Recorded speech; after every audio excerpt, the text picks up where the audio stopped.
That's the thing. And I even love some strategies with some companies where it's completely free, where they click on it and they have the entire ebook right there. So you click on it and then it pops open in another window, and you can even have the ability to download it right there. Now, there's some pros and some cons. Obviously, the pro is you are getting their information. You can actually put, and this is really advanced, but you can actually put a tracking cookie on that page. So when they do come to that website, their IP address is tracked, and then you can follow them around the website, the web, and you can deploy social media ads and other Google ads like Google AdWords. And this is what we call remarketing, retargeting. We'll talk about that as the next courses come on. That's really, really advanced, but that's kind of the pro. The con is that you may not, you don't have their email address. And so you can't stay top of mind, especially if they aren't clicking through of your remarketing ads, right? So at least you kind of want to be hitting somebody at this stage from a couple of different angles, which that strategy would help out with. Yeah, the realtor can do that sort of thing. I know that I actually did a home inspection for a guy who, his house was about 8,000 square feet. He had a garage that was about 3,000 square feet. It was in a nice area, and his yard was well over an acre. I mean, this is one of those guys, he actually didn't even know they had a furnace filter. He was that smart and that dumb. But this guy, and that was how he was making his money, is, for example, when I was more into the meth business, I would go searching for chem suits. Yep. And for about a week after that, I was getting Facebook ads for chem suits. Yep, there you go. And I'm thinking, I know who sent me that, Yep. and I know he doesn't need my money anymore. Yep, that's so true. A realtor could do that. Oh yeah. Anything is possible, especially with those types of strategies. And just like there's best practices for everything that we're talking about, there's a best practice for that as well. And to kind of tie that back to the Amazon analogy that we said earlier, if I buy something, this Nike sweater, and I get remarketed to, I should probably get remarketed of additional workout gear, additional Nike items that can help me solve my problem, which is obviously I need workout clothes. And so where companies can go wrong is kind of the same thing, right? And where, hey, how about this nice gold watch, or this these yellow shorts that you can wear on the beach. Why would you waste time setting up a campaign like that when you don't know, my behavior does not convey or portray that I want yellow shorts. Right. So we've decided that 3 fields is pretty much where you want to go. So obviously, name, and I'm thinking it'd be so nice. You got to have their email. That's 2. Yeah. It'd be so nice to have their telephone number.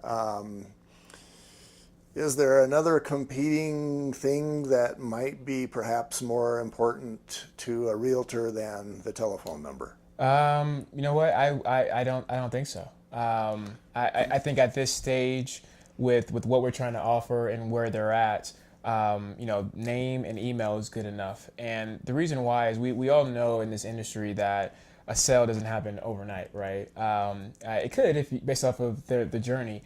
But in this example and how we're educating, you guys, you definitely have to understand that I'm probably going to close this maybe in 6 months, right? I've heard that that's kind of the industry average of your pipeline and pushing them further down. And so the email is so vital because that helps you stay top of mind.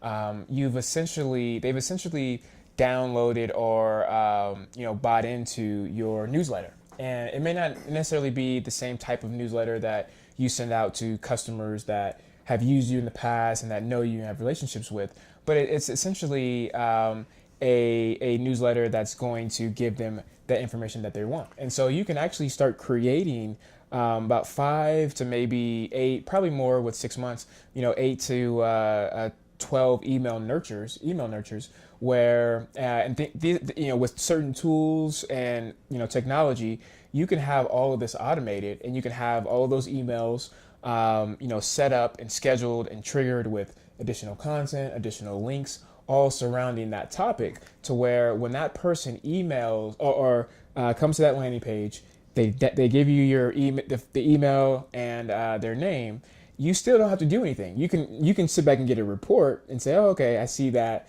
a lot of people are downloading this and this and that. But now you still can just sit back and go about your business, your day-to-day activities and lives, because that automation and those nurtures will help them.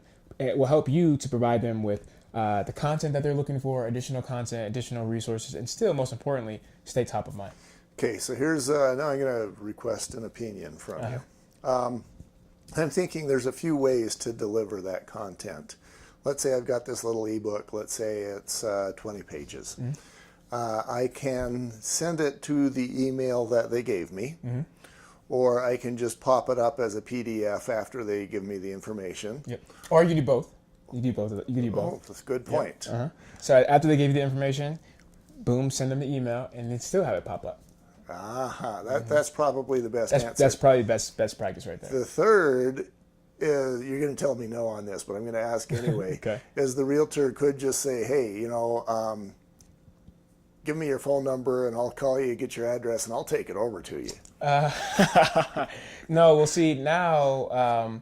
Now what you're talking about is it's you want to do it in an indirect way, right. Meaning, so that's why you want to send that email address, because you say, hey, Homer, home buyer, thank you so much for downloading. Here is your ebook. Click here to download it. If you need any additional information, please feel free to give me a call or email me directly at this. Call me at this. Email me directly at this. Regards.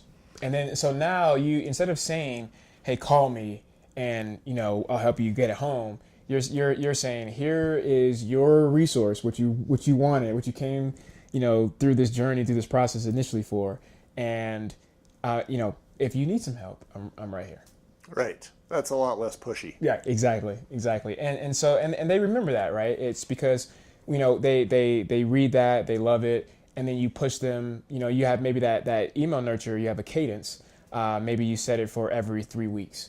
And so now they get more and more excited. They get more and more detail. Now they're doing their own, research. They're doing some cross references. And you hit them up with more and more and more and more, without being pushy, just being a guide. And so when it's time for them to, hey, you know what? I do want a 3-bedroom, townhome in Salt Lake. What? With a basement? I'm gonna call. This guy that I know. Let's call. Yeah, like I've the got guy his that's white paper. I've got his emails. the guy that's helped me get to this point. I'm gonna go ahead, or gal.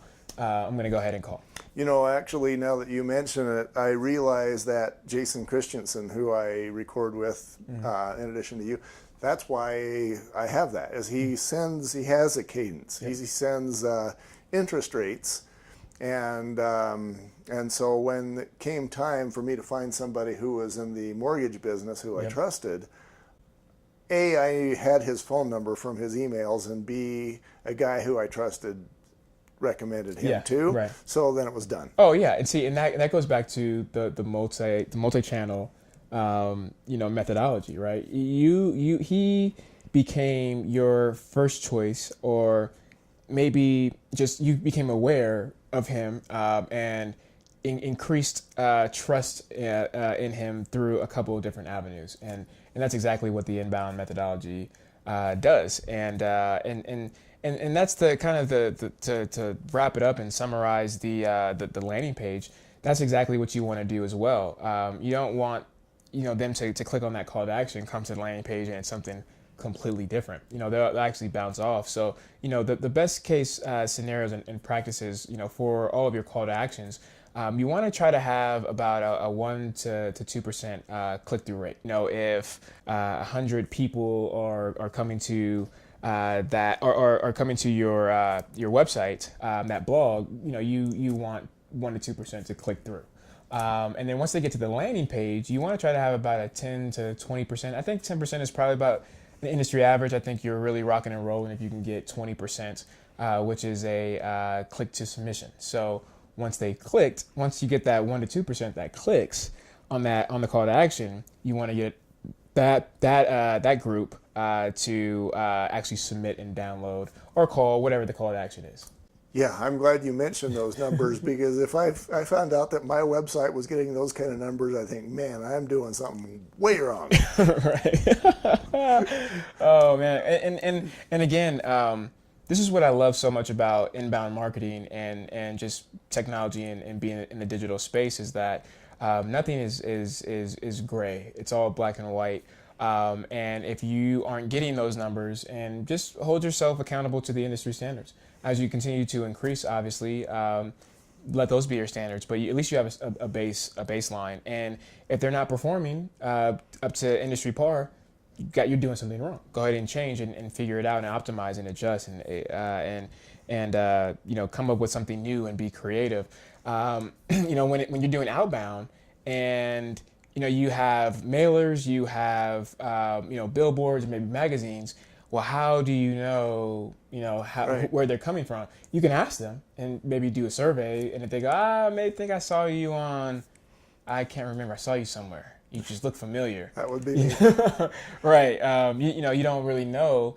And so, at the very end of the day, us as business owners, it's all about ROI. And if I can't track my ROI, how can I grow my business and do it in an effective way? And that's where inbound marketing and digital Yeah, helps you out. that's a fairly convincing argument too. I go back to my background, and for example, I had somebody successfully somehow try to, or not try, he did it. He convinced me that I needed to do a movie ad. And I paid $1 billion for that ad, and then I got one or two that I knew were from that, and I didn't know how much good it was doing me. Yeah. Right. And if I would have had the, like you said, the 2%, and then 10 or 20% of those movie viewers, man, I would have been rolling. Oh yeah, yeah, and it makes a lot more sense for you to reach back in your pocket and do another one, or maybe you want to do three now because you can see the income and the ROI, and so it makes sense as a business decision and a business owner. Yeah, let's go ahead and double or triple or whatever the case may be. So inbound marketing, one of the best ways to go. Cool. So now we've covered the landing page and what that needs to look like. What's next? Well, yeah, that's what we'll cover. So we talked about what the landing page is for, right? Obviously, and some small best practices. But now we'll talk about some of the design, where to place the content, how you can have, where you can have your forms, things like that. All right, we'll be right back.